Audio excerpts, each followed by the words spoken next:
की जय। जगद्गुरु श्री प्रभुपाद की जय। ओम नमो भगवते वासुदेवाय। ओम नमो भगवते वासुदेवाय। ओम नमो भगवते वासुदेवाय। ओम नमो भगवते वासुदेवाय। ओम नमो भगवते वासुदेवाय। ओम नमो भगवते वासुदेवाय। नारायणं नमस्कृत्यं नरो चैव नरोत्तमं देवी सरस्वती व्यासं ततो जयमुदीरये। नष्टप्रायेषु अभद्रेषु नित्यं भागवत सेवया भगवते उत्तमश्लोके भक्तिर्भवति नैष्ठकी। कृष्णाय वासुदेवाय देवकी नन्दनाय च नन्दगोपकुमाराय गोविन्दाय नमो नमः। नन्दगोपकुमाराय गोविन्दाय नमो नमः। हरे कृष्ण हरे कृष्ण। हरे कृष्ण। चालेल. हरे कृष्ण. सर्वांचं स्वागत आहे.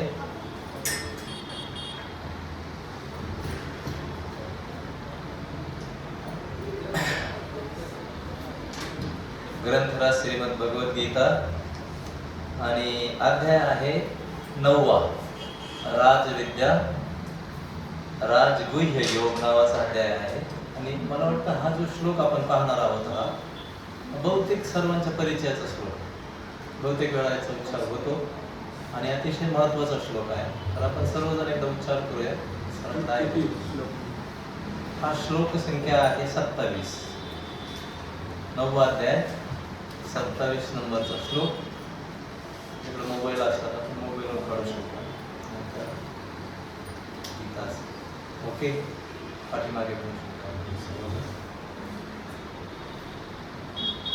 यत् करोषि यद् अश्नासि यत् करोषि यदस्नासि यज्जुहोषि ददासि यज्जुहोषि ददासि यत् तपस्यसि कौन्तेय यत् तपस्यसि कौन्तेय तत्कुरुष्व मदर्पणम् तत्कुरुष्व मदर्पणम् यत् करोषि यद् अश्नासि यत् करोषि यदस्नासि यज्जुहोषि ददासि यज्जुहोषि ददासि यत् तपस्यसि कौन्तेय यत् तपस्यसि कौन्तेय तत्कुरुष्व मदर्पणम् तत्कुरुष्व मदर्पणम् यत् करोषि यद् अश्नासि यत् करोषि यदस्नासि यज्जुहोषि ददासि यज्जुहोषि ददासि यत् तपस्यसि कौन्तेय यत् तपस्यसि कौन्तेय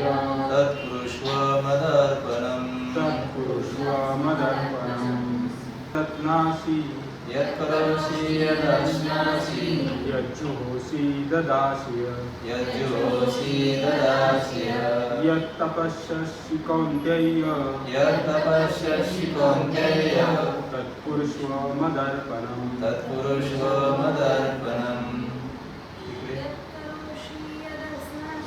यत् करोषि यद् अश्नासि यज्जुहोषि ददासि यत् तपस्यसि कौन्तेय तत्कुरुष्व मदर्पणम्. ओके, वाचते अजून वाचायला ठीक आहे. हरे कृष्ण हरे कृष्ण. हरे कृष्ण. तर याचं आहे ना, तसं पाहिलं तर आपण समजून घेताना असं पण समजून घेतो. त्याच्या खाली अनुवाद दिलेला आहे बघा.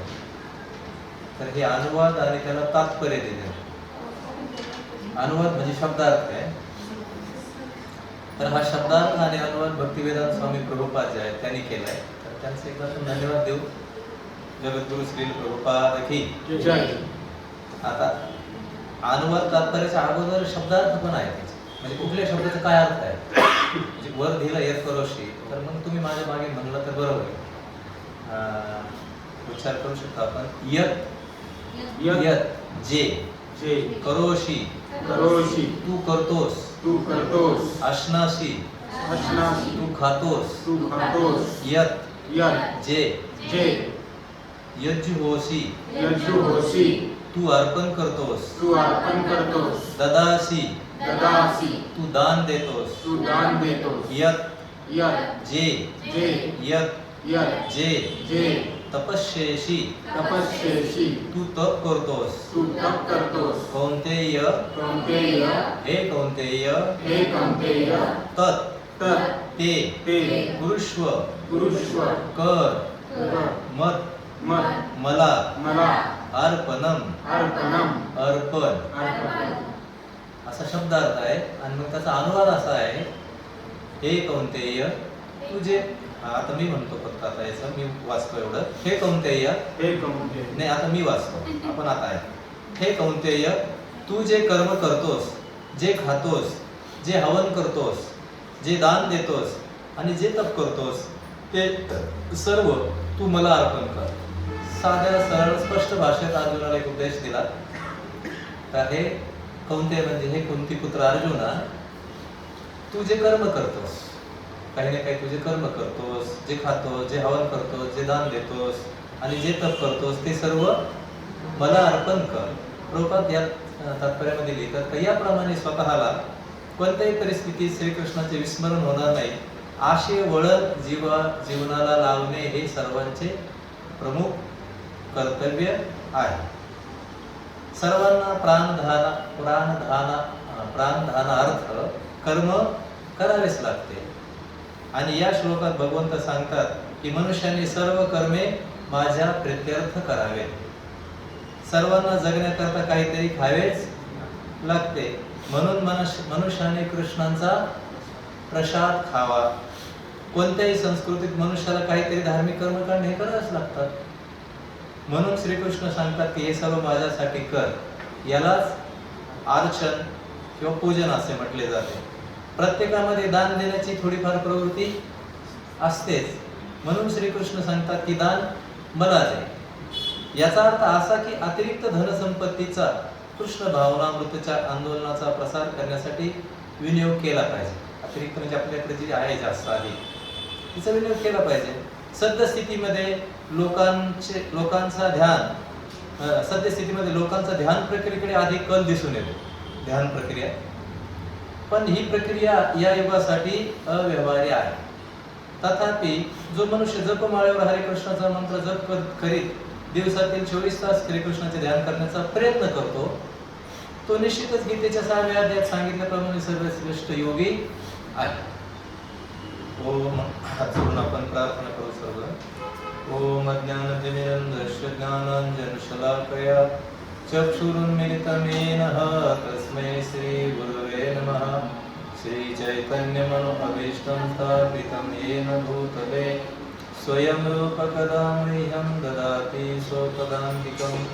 वन्देऽहं श्रीगुरो श्रीयुतपदकमलं श्रीगुरुं वैष्णवाञ्च श्रीरूपं साग्रजातं सगणरघुनाथावितातं सजीवं सावधूतं परिजनसहितं कृष्णचैतन्यदेवं श्रीराधाकृष्णपादान् सगणललिता श्रीविशाखातान्विच.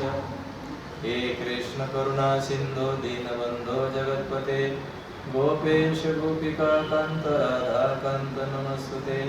तप्त कांचन गौरांगी राधे वृंदावनेश्वरी ऋषभानुसुते देवी प्रणमामि हरिप्रिये. वाञ्छाकल्पतरुभ्यश्च कृपा सिन्धुभ्येव च पतितनां पावनेभ्यो वैष्णवेभ्यो नमो नमः. जय श्री कृष्ण चैतन्य प्रभु नित्यानंद श्री अद्वैत गदाधर शिवासादि गौर भक्तवृंद. हरे कृष्णा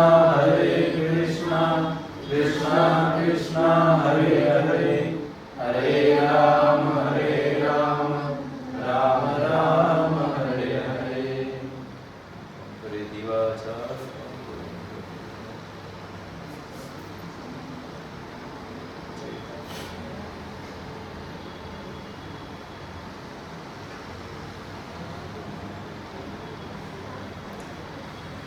हरे कृष्ण. तर साधा आणि सोपा श्लोक आहे. तसा ऐकायला आणि समजायला सुद्धा सोपं आहे. यत् करोषि यदश्नासि, आहे की नाही? जे करतो, जे खातो, सिंपल ज्या क्रिया आहेत, साधारण समजून आपण सर्वजण सर्व जीव ज्या क्रिया करतो त्या क्रियांचाच भगवंतांनी उल्लेख केलाय. का ते करताना फक्त मला काय कर, अर्पण कर. जे काही क्रिया आहेत, क्रिया काही फारशा बदलायला सांगितल्या नाही. असं प्रभुपाद लिहितात की प्रत्येकजण काही ना काही कर्म हे करतोच. आपल्यापैकी प्रत्येकजण कर्म करत असतो. आपला मागच्या वेळेस हा विषय झाला की सर्व जीव रात्रंदिवस आपण पाहतो इथं मेहनत करताना दिसत आहे की सगळेच काही ना काही कार्यप्रणाली चालू आहे. कारण सोल जो आहे, आत्मा जो आहे, तो ऍक्टिव्ह आहे. असं म्हणतात की शरीराची काय फार शरीर ऍक्टिव्ह नाही आहे. शरीर एक यंत्र आहे, पण त्या यंत्राला नाही, पराशक्तीद्वारे आत्म्याद्वारे काय केलं जातं, ऍक्टिव्ह केलं जातं. चलनमय होतो जीव. आणि त्यामुळे आत्म्याचा जो स्वभाव आहे तो स्वभावच कार्यशील असल्यामुळे प्रत्येक जीव आपल्याला काही ना काही कार्य करताना दिसून येतो. कुठेही पाहिलं आपण. तुम्हाला असं का आम्हाला एक अँट्स कम्युनिटी नावाचा एक धडा होता. बहुतेक त्या लोकांना असं मला माहीत नाही. म्हणजे मुंग्यांची समाज रचना. तर त्याचं त्यांनी एक सुंदर वर्णन केलं की ते कशा त्याच्यामध्ये एक मुंगी,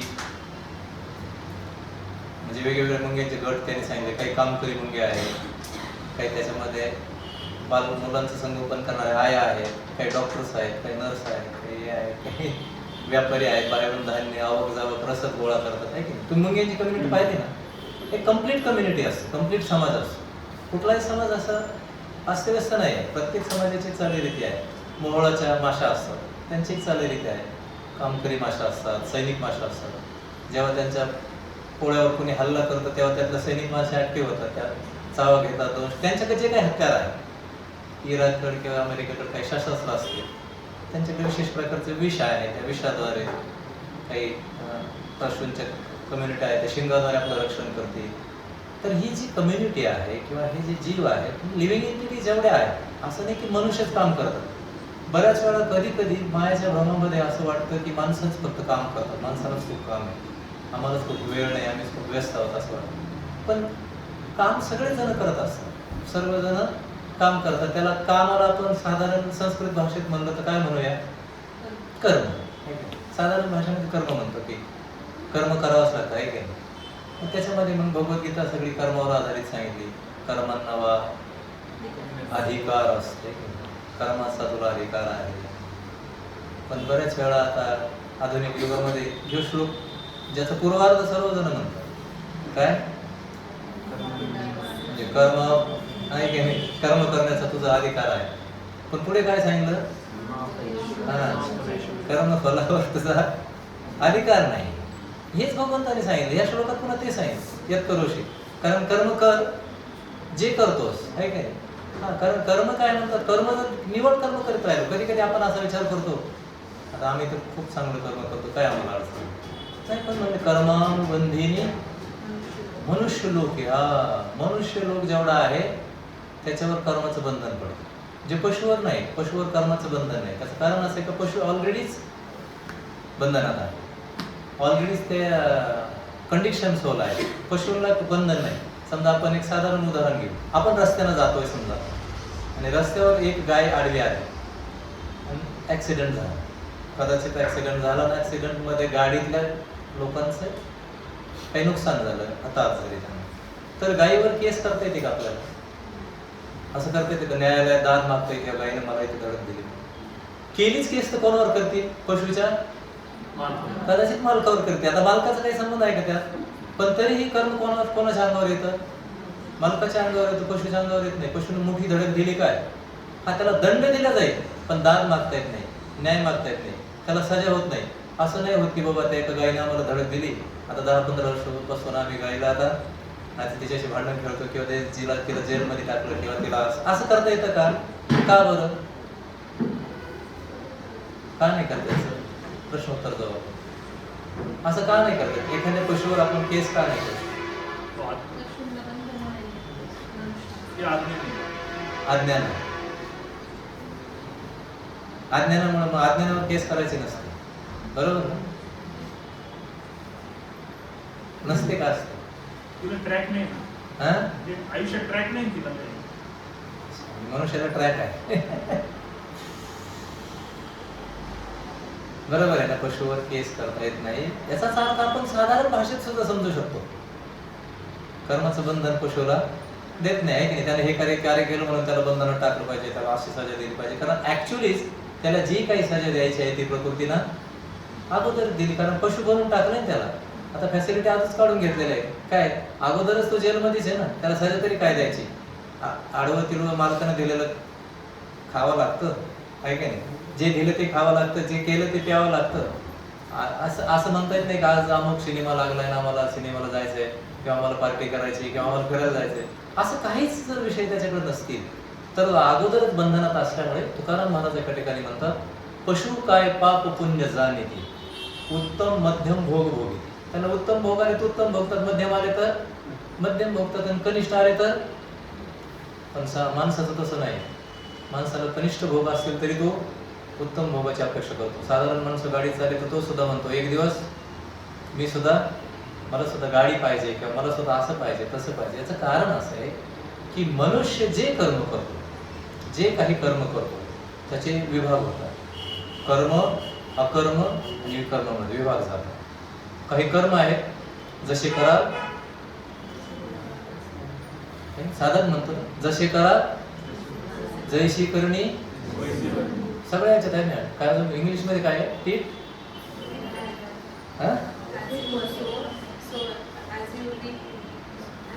ओके ठीक आहे. जसं तुम्ही कराल तसं तुम्हाला प्रति याचे. याचा अर्थ असा आहे की आपल्याला कर्माचे काय भोगावे लागतात.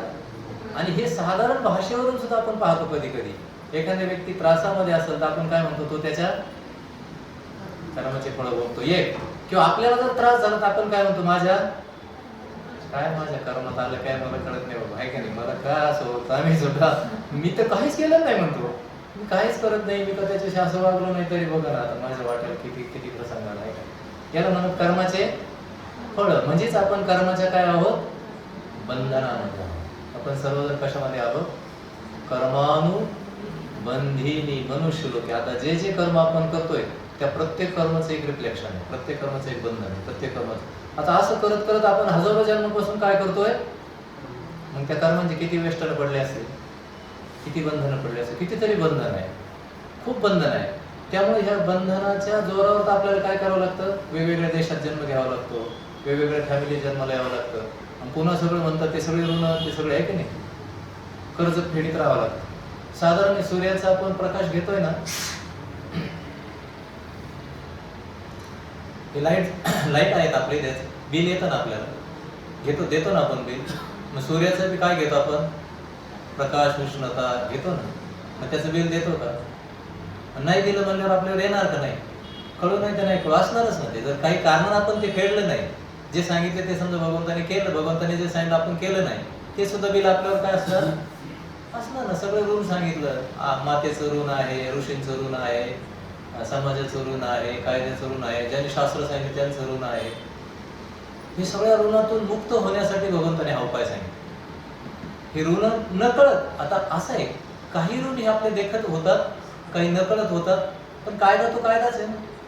ते कर्म आपल्याला समजलं तरी फेड. अग्नी आहे, अग्नी असा आहे का विचारून चटका देतो का आपल्याला. लहान मुलगा आहे त्याला द्यायचं नाही म्हणजे तो येडा आहे असं नाही, तोच देणार म्हणजे देणार. तसा हा जो कायदा आहे, पशु वगळता मनुष्यासाठी सर्वांसाठी. त्याच्यामुळे फक्त एवढंच आहे की काही लहान मुलांचा विषय आहे, तो नंतर घेऊ आपण, आज तो वेळ नाही. लहान मुलांना याच्यातून थोडं बाजूला ठेवलंय कायदा. म्हणतात लहान मुलांनी जर चुका केल्या, त्यांनी जर अपराध बोध कर्म केले तर त्याचे परिणाम कोणाला भोगावे लागतात, आई-वडील. काही वर्षापर्यंत माता पित्यावर आहे म्हणजे त्याने ते फेडायचं. खूप लहान आता हा विषय आपण पुढच्या वेळेस घेऊ का, किती वयापर्यंत ते माता पित्याला भोगावं. त्यामुळेच माता पित्यावर मोठी जबाबदारी सांगितली की आपल्या मुलांना कशा प्रकारे मातावाला शुश्रात पितावाला शुश्रात न बंधून सांगितलंय. जर मुलांना आपण कर्मबंधनातून मुक्त करू इच्छित नसेल किंवा शकत नसेल तर म्हणजे अशा माणसाला माता पिता होण्याचा अधिकार नाही. ते जनक जननी होऊ शकतात, है की नाही, जनक जननी होऊ शकतात, पण माता पिता हा वेगळा अधिकार. मुलांना योग्य रीतीने घेऊन त्यांना बंधनमुक्त कर्म, कर्माच्या बंधनातून सोडणं असो. तर यत कर्मशी म्हणजे जे काही कर्म करशील अर्जुना, तू जर कर्म मला अर्पित केलं नाही तर काय होईल, तुला कर्माचं काय पडेल, बंधन पडेल. एका कर्माचं एक बंधन, एका कर्माचं एक बंधन. ते पुन्हा पुन्हा काय करायला येतं, फेडायला यावं लागतं. पुन्हा पुन्हा पुन्हा पुन्हा आपण कर्ज फेडत असतो, याचं त्याचं. असं म्हणतात आपली मुलं आहेत ना, असं म्हणतात बरं का काही माणसं, मी ऐकलं आपले जे मुलं आहेत ना ते म्हणतात मागच्या जन्माचे आपले देणेकरी आहे, त्यामुळे तर ते मागतात ना जोरावर केल्या सवळींवरती. मला बाकीच माहित नाही, तुमची परिस्थिती बघत नाही. देणेकरी परिस्थिती बघतो का त्याचा डिमांड टाकतो. समजा एखाद्याचे पैसे द्यायचे आपल्याला, तो आपली परिस्थिती बघतो का त्याचं मागणी मागतो. आपली मुलं काय करतात, परिस्थिती बघतात का मागतात. परिस्थिती बघत नाही, आम्हाला बाकीच माहित नाही. भाऊ देतो. वडील कधी कधी आर्थिक नियोजनात तंगीत असतात, तो म्हणतो मला बाकीचं माहित नाही, तुमचं असंच असतं नेहमी. ते देणेकराचं, त्याचे ते देणेकरी मग वेगवेगळे आपल्या बरोबर ते वर्तन करतात. जर मागच्या जन्माला देणेकऱ्याला आपण जास्त त्रास दिला असतो तर मुलं अधिक त्रास देऊन खिचून घेतात. थोडं मध्यम आपण सौम्य वागत असलो तर ते सौम्यतेनं दे बाबा द्यावं मला द्या असो. तर हे जे कर्मबंधन आहे यातून भगवंत म्हणतात तुला सुटायचं असेल तर काय कर, यत करोशी, जे जे करशील माम अनुस्मर, मला अनुसरून युद्ध कर. अर्जुना म्हणजे तुला युद्ध जरी करायचं झालं, कारण तू क्षत्रिय असल्यामुळे काय करणार, क्षत्रियांचं युद्ध करणं स्वभाव आहे. ब्राह्मणांचा यम नियम आहे की नाही, असं प्राणायाम इत्यादी यम नियम नाही. म्हणजे शमदम तप तिक्षा सांगितलंय, किंवा वैश्यकर्माचं कृषी गोरक्षा बांधींचे सांगितलं. जे काय असेल, जे कर्म करायचं असेल, पण भगवंतांनी स्पष्ट या श्लोकात सांगितलं अर्जुना ते काय कर, मला अर्पण कर, मला मनस्मर कर, मला करून कर, मला धरून कर. आशनाशी सांगितलं. आशनाशी म्हणजे काय, जे खातोस, जे भोजन करतोस. आपण सर्वजण भोजन करतो ना, बऱ्याच वेळा आता सध्या परिवाराचे आहे ते म्हणत असतात काय, यज्ञशिष्ट तुघम पाप, हा शब्द वापर आहे की नाही. जर भुंजते तुघम पाप, जर खाताना काय केलं नाही, यज्ञाचे उच्चिष्ट खाल्ले नाही तर काय होईल म्हणले, भुंजते ते तुघम पाप पचताना तुला काय होईल, त्याचं पाप निर्माण होईल. त्याच्यासाठी काय कर म्हणले, यज्ञशिष्ट, यज्ञाचे अवशिष्ट खा, आहे की नाही, यज्ञाचे उच्चिष्ट खा. आता कलियुगामध्ये सगळ्यात मोठा यज्ञ काय सांगितलं, संकीर्तन यज्ञ. कारण सामान्य यज्ञ भगवंताला अर्पित वस्तूला यज्ञच म्हणतात. एका ठिकाणी भगवंत यज्ञ कर्म समुद्र म्हणतात. यज्ञाचा अर्थ बहुतेक असा नाही की केवळ काय केलं, आहुती दिली म्हणजे यज्ञ, तो एक प्रकारचा यज्ञच आहे. पण कधी कधी आपलं जीवन सुद्धा काय म्हणतात, एक यज्ञ आहे. जीवन जगताना भगवंताला अर्पण करत म्हणतात. आणि भगवंताला अर्पण करा कोणतेही खाताना, कोणतीही गोष्ट असते आपल्याकडे जी काही येते ती काय केली पाहिजे, अगोदर नाही अर्पण केली तर म्हणतात तिच्यावर जे काही पाप असतं त्या पापाचे आपण काय होतो, आपण करत नाही पण भागीदार होतो. एक उदाहरण सगळ्यांना माहिती, एका चोरानं दागिने चोरले, एखाद्या घरामध्ये चोरी केली, त्यामध्ये सोन्याची ज्वेलरी असली आणि ती ज्वेलरी जर त्याने काय केली, सोनाराला नेऊन विकली. आता सोनारानं चोरी केली का, नाही, पण काय केली, चोरीची ज्वेलरी घेतली. जेव्हा पोलीस तपास लागतो तेव्हा त्या सोनाराला पण त्याच्यात अडकवले जातं का नाही, चोरीची घेतला माल म्हणून तू चौकशी केली नाही. तसं एखाद्या कर्मामध्ये आपण सहभागी नाही आहोत, एखाद्या अन्न प्रक्रियेमध्ये आपण सहभागी, पण ते अन्न करताना खूप इतर प्राण्यांना त्रास झाला. समजा पशु आहेत, त्यांना बडवलं गेलं, आता ट्रॅक्टर आले, पण पूर्वी काय व्हायचं, पशुंकून खूप जोरदार त्यांच्यावर फटके प्रहार मारून बैल ते शेती करतात, खूप प्राण्यांची हत्या होते. अशा वेळेस त्या अन्नावर काय बसतं, ती क्रिया बसते, आहे की नाही. आता ती क्रिया असेल तर त्या क्रियाचा परिणाम आपल्याला भोगावा लागतो. म्हणून ते अन्न काय केलं पाहिजे, अर्पित केलं पाहिजे. त्यालाच नैवेद्य वगैरे आपण म्हणतो ना, घरामध्ये नैवेद्य दाखवतो ना, भगवंताला अर्पित केलं पाहिजे. एक तुम्हाला सगळ्यांना एक माहिती सांगतो, तुम्ही ऐकली असेल नसेल. एक माणसाने, एका व्यक्तीने मला विचारलं किंवा एका भक्ताला विचारलं, भगवंताला आपण नैवेद्य अर्पण करतो ना, काही घरामध्ये करतात, काही करत नसेल तर सर्वांनी केलं पाहिजे, असं भगवद्गीतेचा आदेश आहे, माझा नाही. म्हणजे मी काय सांगते, पण भगवद्गीते सांगितलं अन्न हे अगोदर निर्माण झाल्यानंतर, आपण अन्न शिजवल्यानंतर ते काय केलं पाहिजे, भगवंताच्या विग्रहासमोर अर्पित केलं पाहिजे. मग भगवंत त्याच्यात काय करतात, पापक्रिया काढून घेतात. अंगाने यश सकलयेंद्र वृत्तिमंती पश्यंती पांती कलयंती. भगवंताचे जे डोळे आहेत, त्यांची जी दृष्टी आहे, त्याने काय होतं, त्या अन्नातले क्रिया ज्या आहेत, खराब क्रिया बाजूला होतात. तो माणूस म्हणला असं कसं काय हो? बऱ्याच वेळा आपण ऐकतोय की देवाला नैवेद्य ठेवलं काय देव खातो का? असं होतं ना. असं बरेच जण तुम्हाला विचारतात की नाही मला माहित नाही, पण काही वेळा लोक विचारतात देवाला नैवेद्य ठेवलं काय देव खातो का? आणि जर खात असेल तर नैवेद्य तर आपल्याला ॲज इट इज मिळतो ना, जसाची तसाच राहतो. खाल्ल्याचे काही गुन्हा तिथे दिसत नाही. कधी कधी असं होतं खातात भक्तांचे, शुद्ध भक्तांचे भगवंत खातात, पण आपल्यासारख्याच समजा नामदेव महाराजांचा आपण ऐकतो त्यांनी नैवेद्य खाल्ला, पण आपला नैवेद्य खाल्लेला दिसला नाही तरी तो काय केलेला असतो. कसं काय? एक उदाहरण सांगतो. आपण सर्वजण मेसेज करतात. कोण कशाद्वारे करतो मेसेज? व्हॉट्सअप आहे, काय असेल त्याचं, पण आपण मेसेज करतो आपल्या आवडत्या व्यक्ती किंवा आपल्या जवळच्या व्यक्ती. मेसेज केल्यानंतर तो आपल्या मोबाईलमध्ये आपण टाईप करतो. मग टाईप केल्यानंतर तो सेंड करतो तेव्हा दुसऱ्या व्यक्तीच्या मोबाईलवर जातो. आता मला सांगा, मग जर जातो तर पहिल्या मोबाईल मधला नष्ट होतो का? का तसाच राहतो? आपण ज्या मोबाईलवरून सेंड करतो तो मोबाईलवर नष्ट होतो का राहतो? सर मग पोहोचला का नाही पोहोचला? पोहोचवणारा जर कुशल असेल, त्याला सेंड करण्याचं माहिती असेल तर एवढं सांगितलं भगवंताने, मला अर्पण कर, तू भक्तीपूर्वक मला केलं की मी ते घेतो, आहे की नाही?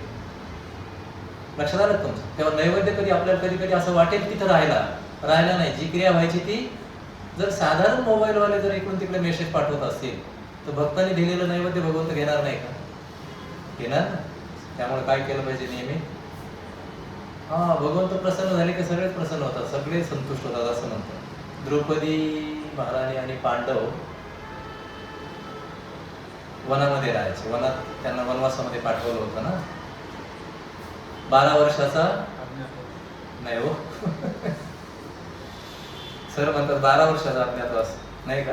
मग 1 वर्ष. नाही, म्हणजे ते त्यांना म्हणायचं तेच आहे, फक्त मुखातून गेलं. 12 वर्षाचा वनवास आहे आणि 1 वर्षाचा अज्ञातवास आहे. 12 वर्षाचा वनवास काय? वनवासामध्ये राहायचं आणि कौरवांची एक थिअरी होती, अज्ञातवासात यांना पकडायचं, शोधायचं, पुन्हा सांगायचं तुम्हाला की आम्ही पाहिलं, जा परत वनात. असं करून करून नेहमीच वनात ठेवायचं अशी रचना होती. पण जेव्हा ते वनात गेले पांडव, 5 पांडव, द्रौपदी, त्यावेळेस कोणती महाराणी होती, पण नंतर पांडव आणि द्रौपदी महाराणी होत्या जंगलामध्ये. पण आता द्रौपदी आणि पांडव हे राजपुत्र आहे, राजकन्या आहे. द्रौपदी सगळे राजमालात वाढलेले आहेत. मी यांना स्वयंपाक करायचं जंगलामध्ये वस्तू नाही, तेवढे पुरेसे हे नाही, अडचणी आहेत. पण हे काय आहे, नेहमी पांडव जे आहेत ना ते भगवंताचे काय आहेत? भक्त आहे. भगवंताचे भक्त आहे. ते जे काही अडचणी आल्या का कोणावर सोपून देतात? भगवंतच.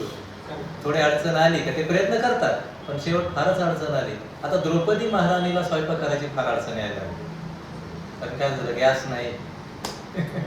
आता कधी कधी सांगता येत नाही आपल्याला, म्हणजे तसं होणार नाही शक्यतो, पण काहीच सांगता येत नाही. एकदा स्वामी प्रभुपाद म्हणाले होते, 25-25 मजल्यावर लोक राहतात आजकाल.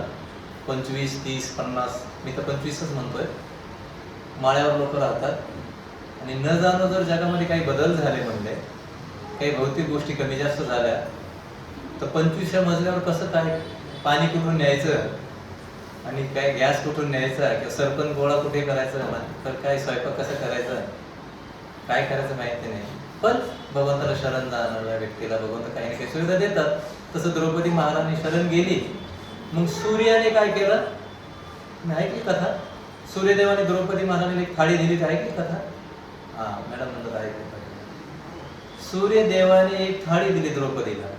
असं कर म्हणाले, तुला जर वनामध्ये जंगलामध्ये खाण्याचे प्रसंगाची अडचण यायला लागली तर तू काय कर, या थाळीला उपडी करायची आणि पालथी घालून ठेवायची, पलटी, आणि उपडी करायची आणि तिला जे लागेल ते मागायचं. ते मागितलं की ती तेवढं भोजन तुम्हाला देईल, तुमच्या कुटुंबाला जेवढं पाहिजे तेवढं.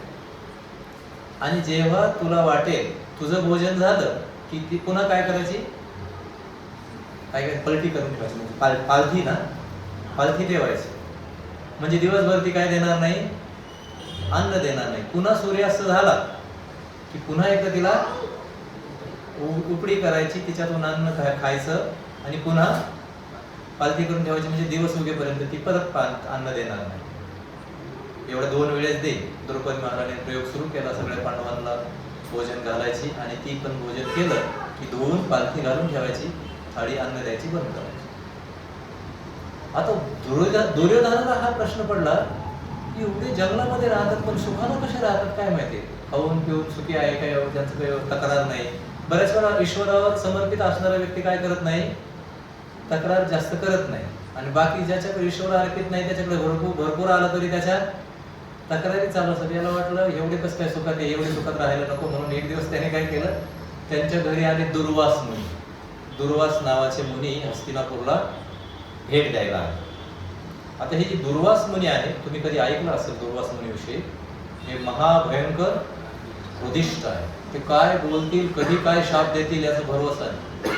आणि असे दुर्वास मुनी भगवंताच्या कृपेने म्हणा किंवा भगवंताच्या योजनेनुसार म्हणा दुर्योधनाच्या घरी आले. आणि दुर्योधनाच्या घरी आल्यानंतर दुर्योधनाने मोठा त्यांचा पाहुणचार केला, सरंजाम केला होता. तो राजाच आहे, राजवाड्यामध्ये राहण्याची व्यवस्था केली, सर्व शिष्यांना भोजन दिलं. मी असं ऐकतोय की दुर्वास मुनींचे 60,000 शिष्य होते. असो जे असतील ते, पण भरपूर शिष्य लवाजमा घेऊनच आले. कारण पूर्वीचे असे मोठे महाराज लोक त्यांच्याकडे काय असायचे, त्यांची शिष्य मंडळी सगळ्यांची बडादस्त ठेवावं लागते. कार्यकर्ते सगळे आले, सगळ्यांना भोजन वगैरे घातलं, राहण्याची व्यवस्था, झोपण्याची व्यवस्था, खाण्याची व्यवस्था, सर्व सरंजाम झाला. सगळं झाल्यानंतर दुर्वास मुनी प्रसन्न झाले आणि राजा दुर्योधनाला विचारलं. दर्शनाला तो गेला, म्हणाला महाराज कृपा करा, काही कमी जास्त झालं तर मला सांगा आणि अजून काय तुमच्यासाठी मी सेवा करू शकतो.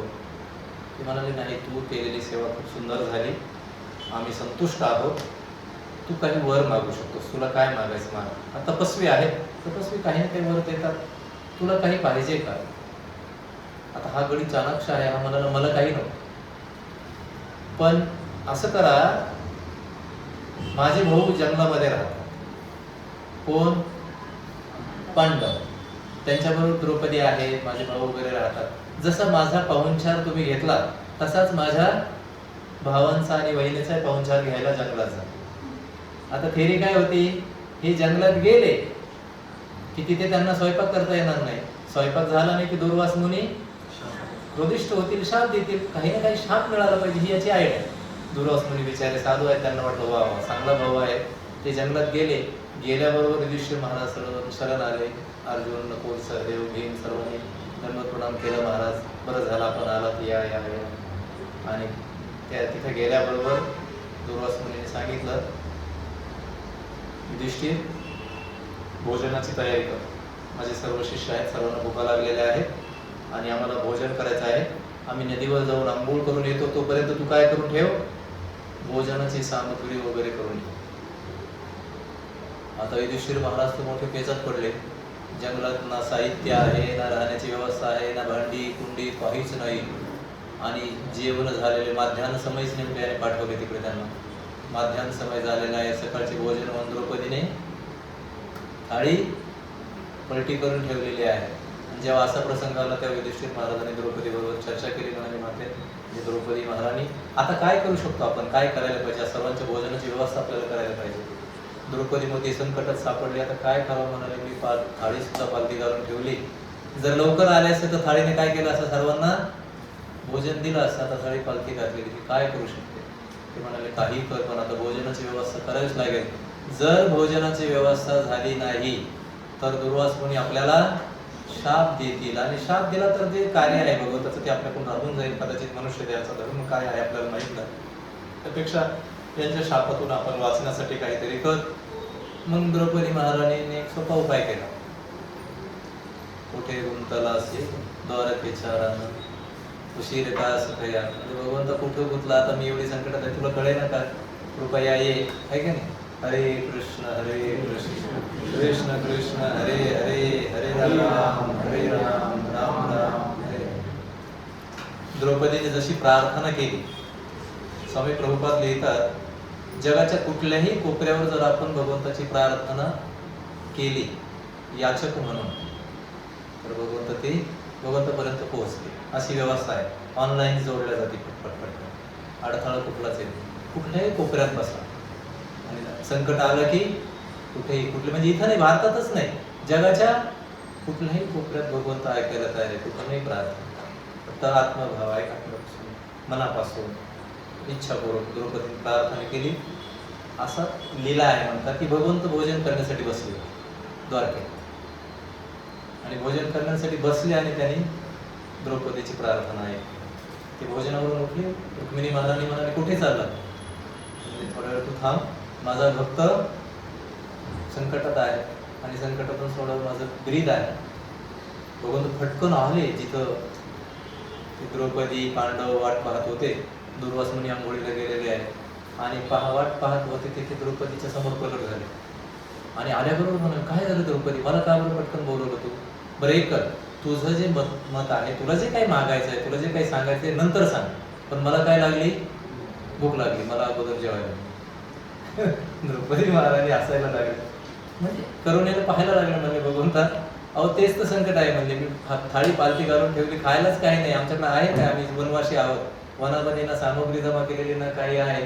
एवढी तुमच्या कृपेमुळे ही थाळी आहे, तिच्यावरून आम्ही खातोय आणि ती पण पालती घालून ठेवली. तुम्ही म्हणता मला खायला दे, आता काय खायला देणार? माझ्याकडे काही नाहीच आहे. नाही नाही म्हणजे तू तसं करू शकत नाही, तुझ्याकडे काहीतरी असणार.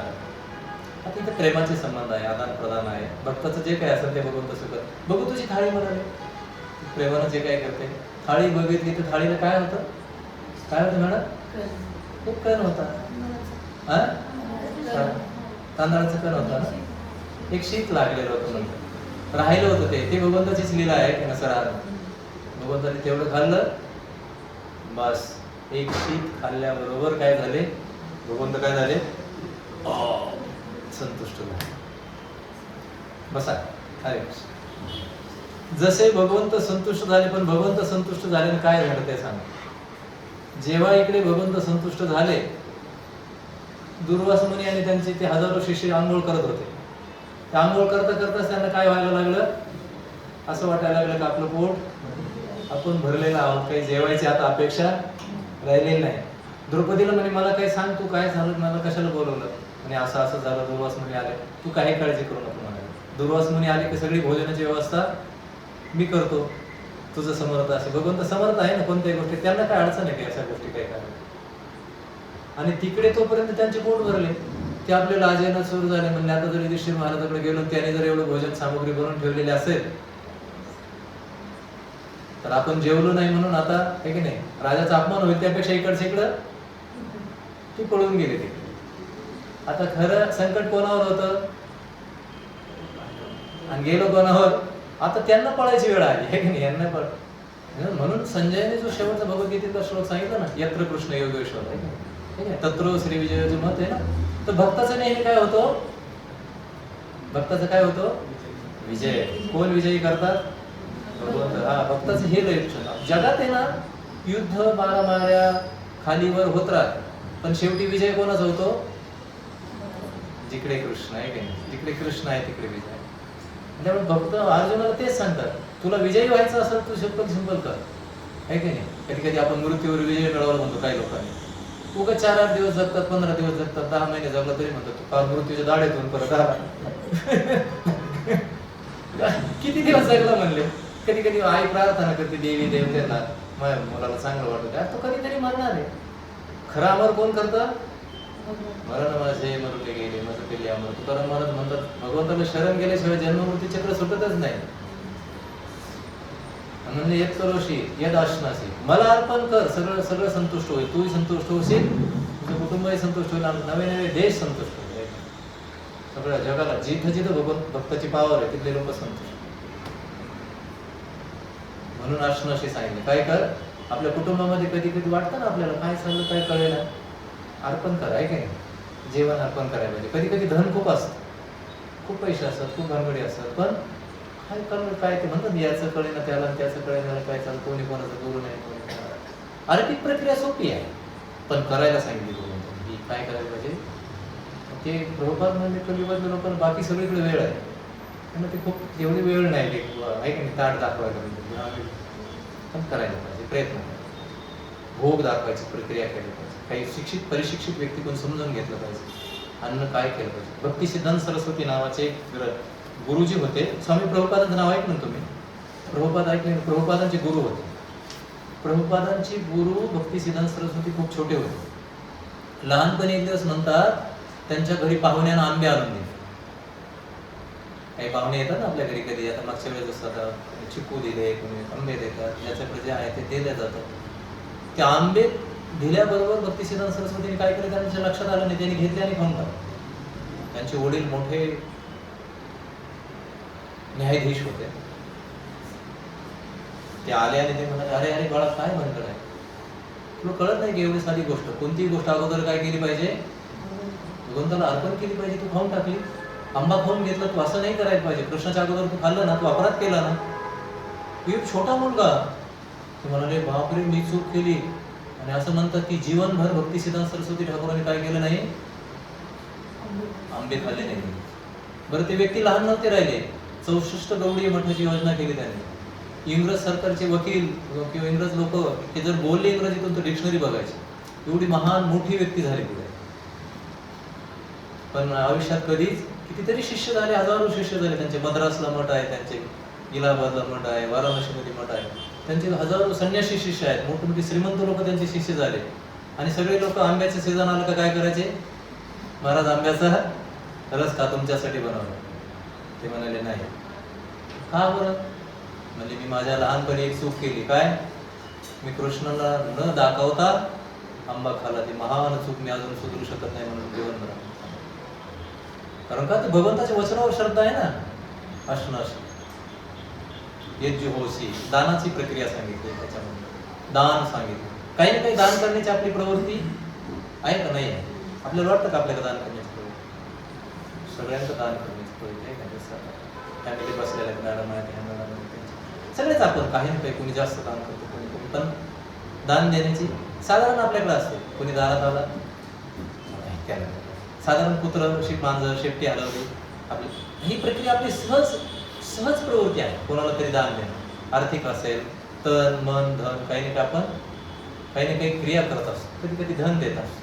भगवंत म्हणजे धन दिलं पाहिजे, पण कोणाला, मला, म्हणजेच माझ्या कार्यासाठी दिलं पाहिजे. कधी कधी फसवी लोक कलियुगामध्ये काय करतात, दान घेऊन जातात आणि बिचारी भगवंताचे कधी कधी इंद्रिय तृप्तीमध्ये लावतात. दानाचं दान आपण देतो, ते इंद्रिय तृप्ती करतात, नकळत आपल्याला काय होतं त्याचा परिणाम भोगावा. समजा एखाद्या माणसानं, तू परिशिक्षित नाही, तुमच्याकडून दान घेऊन गेला आणि तिकडे जाऊन काय केली, मदिरा घेतली. आता आपण मदिरा घेत नाही, त्याने घेतली, आपण नकळत त्याला काय करतो, प्रोत्साहन देतो. त्यासाठी म्हणजे भगवंताने हे वाक्य आधी सांगितलं. अगोदर पाहिलं पाहिजे की ह्या दानाचा प्रयोग कशासाठी केला जातो, काय केला जातो. म्हणून त्याला सत्पात्री दान शब्द ऐकला असं ना तुम्ही. कोणत्या वेळेत, कोणाला, कुठे, कसं करावं, दान समजून घेतलं पाहिजे. नाही तर आम्ही दान करतो, आम्ही दान करतो. कधी कधी उलट आहे की नाही, अंगावर येणार. जसं त्या सोनाराने त्या चोराला मदत केली, जाऊ द्या तो बिचारा खायला काही नव्हतं म्हणून त्याच्या घेतले 4 दागिने, ते अंगावर येईल ना. लक्षात आलं का मला. दान करताना अगोदर विचार केला पाहिजे दानाचा प्रयोग काय होतो. हे भगवंताने सांगितलं. जिथे जिथे भगवंतासाठी कार्य केलं जातं त्या ठिकाणी अवश्य दान द्यावं, तर ते कार्य पुढे चालेल, भगवतमय होईल. असो, शेवटचं सांगतो, थांबवा.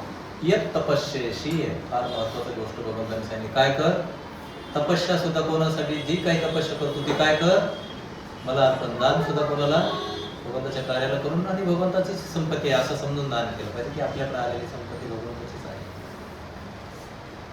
तपस्या केली पाहिजे. तपस्या, सर्वजण तपस्या करतात. इथं बसणं सुद्धा काय आहे का, तपस्या आहे का नाही आहे सर, आहे ना. बसून राहायचं म्हणजे 1-1.5 तास बसून राहायचं, चहा न पिणं, जे इंद्रियाला आवडतं ते जाणीवपूर्वक भगवंतांचा आवडत नाही, भगवंताच्या भक्ताला आवडत नाही, किंवा शास्त्रानं सांगितलं तर आपण जर सोडलं तर ते कशामध्ये जातं, तपस्या. नाही तर डॉक्टर सांगितल्यावर आपण करतोच. माझे एक मोठे बंधू आहे, त्यांना थोडं झालं ना, ते बिड्या प्यायचे. सगळ्या लोकांनी सांगितलं ते बिडी पिऊ नका. आता ही माझ्या बरोबरच जाणार म्हणायची. काहीतरी झटका बसला, डॉक्टरने सांगितलं घेऊ नका, सोडून दिल्या शरीर सोडण्यासाठी, शरीर जगण्यासाठी. पण ते तपस्येत येत नाही. डॉक्टरने सांगितलं म्हणून बंद केलं आहे का नाही. आणि परत मग सांगतो आम्ही काय आता करत नाही, ते नाही. पण विचार करू आहे का नाही, एखादी गोष्ट भगवंतासाठी करतात ना. काय आपण कधी कधी प्रण करतो, हे घेणार नाही, ते घेणार नाही. आपण आपल्या आवडीच्या व्यक्तीसाठी सुद्धा करतो ना, का नाही करत. ते असतात ना कधी कधी ते संकल्प करायला होतात ना. आमच्याकडे एक विनोद म्हणून सांगतो. आमच्या बरोबर एक भक्त आहे, पंढरपूरला राहायचे. पंढरपूरला राहतो तेव्हा ते बिचारे ब्रह्मचारी आहेत, मंदिरामध्ये वास्तव्याला राहतात, आताही राहतात, तेही राहतात ते, पण त्यांचं जन्मगाव सोलापूर आहे. पंढरपूर सोलापूर 60 किलोमीटरचं अंतर आहे. त्यांची आई वडील लोक वारले होते, आई बहिणी भाऊ मंदिरात यायचे बऱ्याच वेळा, आमची ओळख झाली त्यांच्याशी. आणि काही काही काळाच्या ओघामध्ये त्यांच्या मातोश्री ज्या आहेत त्या निर्वाण झालं, एक्सपायर झाल्या, त्या निवर्तल्या.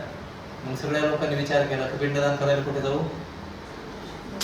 पंढरपूरला जाऊ, चंद्रभागेच्या किनारी जाऊ, आपलं जाणच नेहमी पंढरपूरला. सर्वजण आले. त्यांचा एक मोठा भाऊ मदिरा बांधकाम लागला. तिथल्या माणसाने त्याला सांगितलं काहीतरी संकल्प कर. त्या बहिणी वगैरे सगळ्यांनी सांगितलं एक कर संकल्प कर, प्यायची बंद कर. आता सर्वांचा दबाव वाढल्यामुळे तो नाही हो करता करता ते गुरुजी म्हणले पटकन सांगा, कोणी काय संकल्प, कोणी म्हणे मी चहा सोडला, कोणी म्हणे मी हे सोडलं, कोणी काय केळी सोडली, कोणी गोड सोडलं. याला म्हणे तू मदिरा सोड. नाही म्हणलं तसं. बहीण म्हणजे अरे आईसाठी एवढं करू शकत नाही. त्याचे डोळे पाहणवले, खरंच आईसाठी काहीतरी करू शकतो. म्हणलं ठीक आहे, म्हणला मी देशी मदिरा पिणार नाही.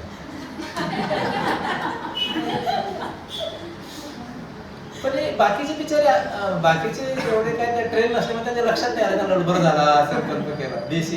देशी दारू काहीतरी असा शब्द वापरतात ना, त्याने तो प्रयोग केला. फक्त मदिरा वापरला नाही, त्याच्या देशी शब्द टाकला. त्याच व्याकरणाला पक्का आहे तो, कारण बघू ते आता जशी इच्छा आहे तसं त्याचं व्याकरण झालं.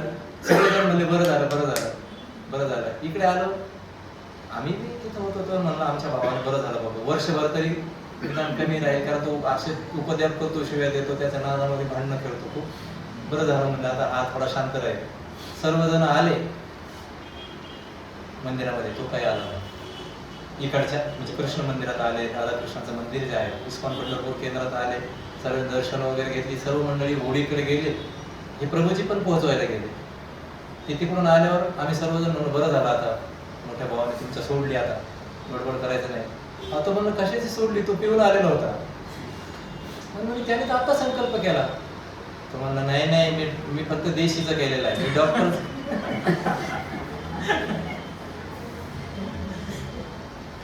मी कशाचा संकल्प केलेला नाही.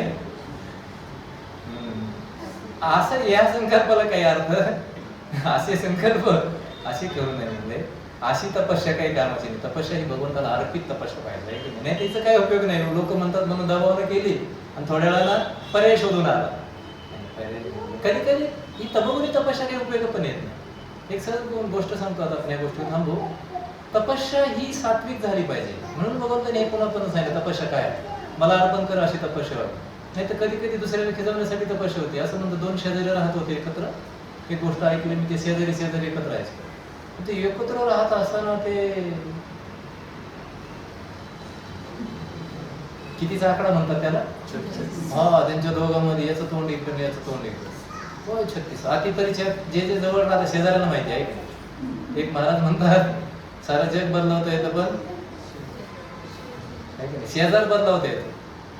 आपले हे पती पत्नी मुलं हे शेजारीच आहे की नाही, बदलावता येत नाही. बाकी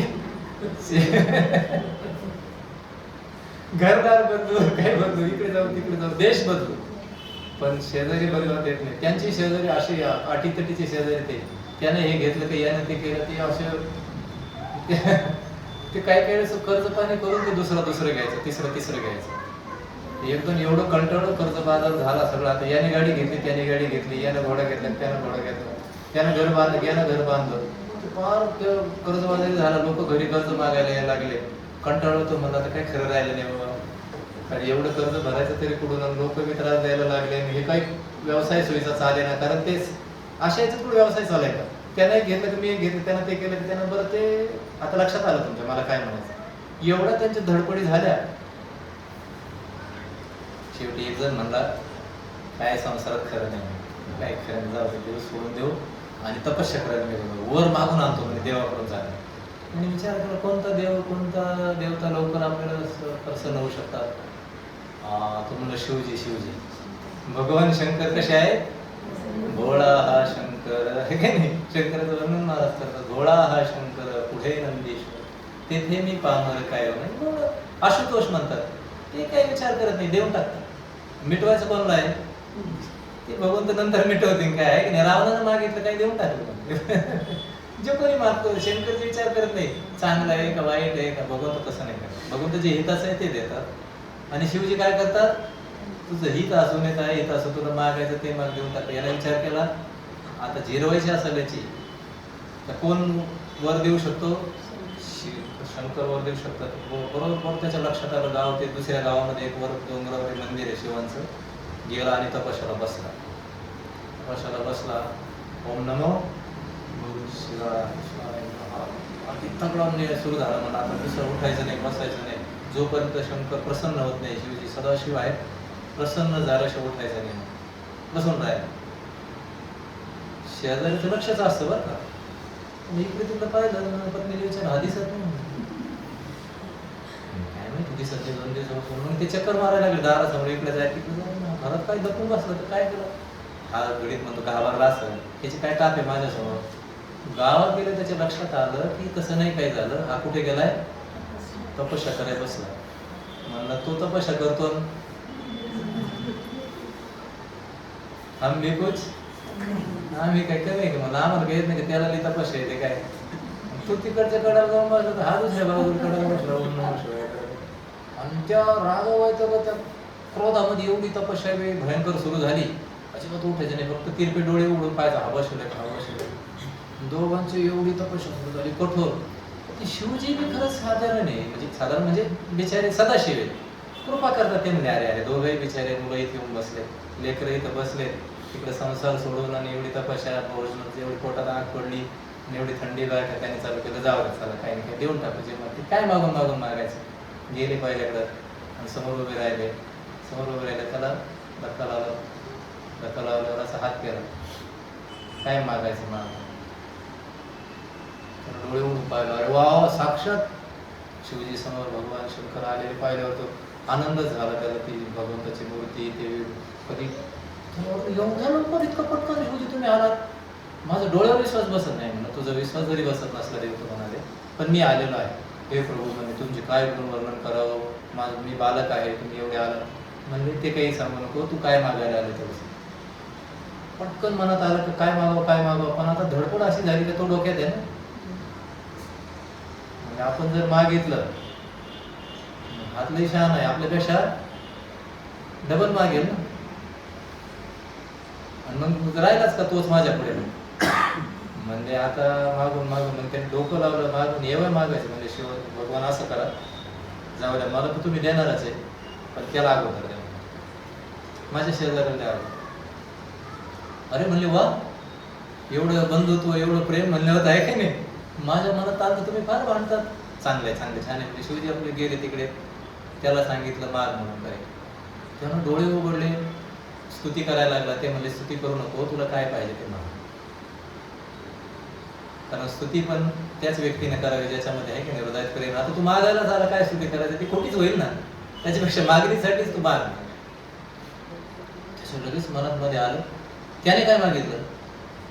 त्याने काय मागितलं नाही आलं. नाही नाही मग देवा असं नाही म्हणून आधी तुम्ही त्याला द्या. असं कुठं आहे का. मी नंतर बसलो 2 दिवसांनी त्यालाच द्या. तिकडे गेले त्याला म्हणे तुम्हाला तो म्हणणे तुम्ही त्याला द्या. हा म्हणणे त्याला द्या. शिवजी म्हणले काय तुम्ही बालक समजता का मला. पहिल्याकडे म्हणजे तुला काय मागायचं माग नाही तर बघ. त्याला भीती वाटली. त्याला वाटलं भगवान शिव जेवढे भोळे आहेत तेवढेच काय आहेत काही करू शकते. तिसरं नेत्र उघडलं तर जळून खाक होऊ त्याच्या हो देवा म्हणे आता जाऊ द्या द्यायचं ते द्या. तोपर्यंत त्याने विचार करून ठेवला तर जर पहिल्यानं मागितलंच नाही त्या दुसऱ्यानं तर काय मागायचं.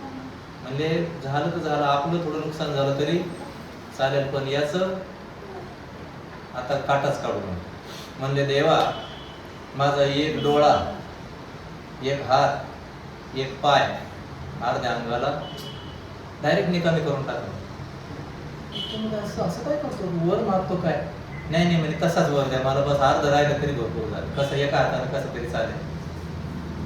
ठीक आहे बाबा म्हणजे ते काय ज्यादा विचार केला नाही. तुला काय आता आहे की नाही तू जसं मागितलं काय म्हणले तथास्तु तुझे मागितले ते घेऊन. आवाज कमी येत होता का मागे येत होता हा तर तथास्तु म्हणले. तथास्तु म्हणल्या बरोबर त्याचा एक हात एक पाय एक डोळा सगळं निकामीच झालं. शरीर तोंड अर्ध वाकडं झालं. तरी गडी खुश. काय होणार आता? तिकडे गेला त्या बिचारा तो बी आता कामनेनं बॅकवर्ड झालेला, अंध झालेला आहे की नाही, दोन्ही नेत्र, ज्ञानदृष्टी हरपली, शुद्ध बुद्धी नसली तर काय कळत नाही की नाही, दुसऱ्याचं नुकसान करता करता तो पटकन म्हणला देवा त्याला जे दिलं नाही त्याचं दुप्पट देऊन टाका म्हणे, काही मागायची गरज नाही म्हणजे, याच्यापेक्षा फक्त जास्त घ्यायचं एवढंच ना. बहुतेक काम नाही